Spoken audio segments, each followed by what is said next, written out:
আওয়ামী লীগের শাসনামলে দেশ থেকে ১,৮০০ কোটি থেকে ২,০০০ কোটি ডলার পাচার হয়েছে বলে মনে করছেন বাংলাদেশ ব্যাংকের governor doctor Ahsan H Mansur.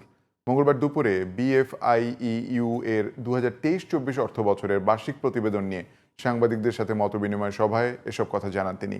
বিএফআইইউর প্রতিবেদনে বলা হয়, সংশ্লিষ্ট অর্থ বছরে ১৭,৩৪৫টি সন্দেহজনক লেনদেন হয়েছে, যা আগের বছরের তুলনায় প্রায় ২৩% বেশি। নাইম কামালের রিপোর্ট। গণ অভ্যুত্থানে ক্ষমতাচ্যুত হওয়া আওয়ামী লীগ সরকারের আমলে দেশ থেকে পাচার হয়েছে ১,৮০০ কোটি থেকে ২,০০০ কোটি ডলার। মানি লন্ডারিং ও সন্ত্রাসী অর্থে বিভিন্ন সংস্থা থেকে বাংলাদেশ ব্যাংকে আসা তথ্য বিশ্লেষণ করে এমন ধারণা করেছেন বাংলাদেশ ব্যাংকের governor doctor Ahsan H Mansur. মঙ্গলবার দুপুরে বিএফআইউর বার্ষিক রিপোর্ট প্রকাশ অনুষ্ঠানে প্রধান অতিথির বক্তব্যে তিনি একথা জানান। 18 থেকে 20 বিলিয়ন ডলারের মতো টাকা চলে গেছে। এটাকে ডকুমেন্টেশন করাটা একটা বিশাল চ্যালেঞ্জ চলছে এবং সেই কার্যক্রম চলছে এবং আমরা যথেষ্ট এভিডেন্স পেয়েছি। এখন যোগ করে দেখা হয় নাই। এটা প্রত্যেকটা কেসকে তো আলাদাভাবে দেখতে হবে। লোনের সংখ্যা, এক একটা ফ্যামিলির লোনের সংখ্যা হচ্ছে শত শত।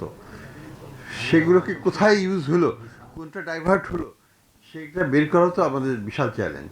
গভর্নর বলেন, পাচার হওয়া অর্থ ফেরত আনতে বিভিন্ন উদ্যোগ নেওয়া হয়েছে, কাজ করছে যৌথ তদন্ত দল। আমাদের লক্ষ্যটা কি, অ্যাসেটগুলো যেন ক্যাশ হয়ে আবার বাইরে চলে না যায়, অন্য জায়গায় চলে না যায়, এটাকে ওইখানেই আটকে রাখা, ওই জুরিসডিকশনের মধ্যে রাখা।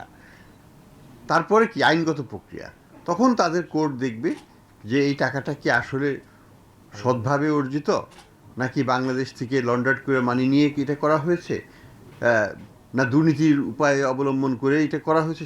সেটা সেখানকার কোর্ট আমাদের রিকোয়েস্টের ভিত্তিতে সেখানে বিচার করে, যদি তারা মনে করে যে এটা বাংলাদেশের টাকা অসৎ উপায়ে অর্জিত, এটা সোর্স অফ মানি তারা দেখাতে পারছে না, এই টাকাটা তারা তখন রিলিজ করে দিতে পারে। বিএফআইউর বার্ষিক প্রতিবেদনে জানানো হয়, অর্থ পাচার ও সন্ত্রাসের অর্থায়ন প্রতিরোধ ব্যবস্থায় বাংলাদেশের 13 ধাপ উন্নতি হয়েছে।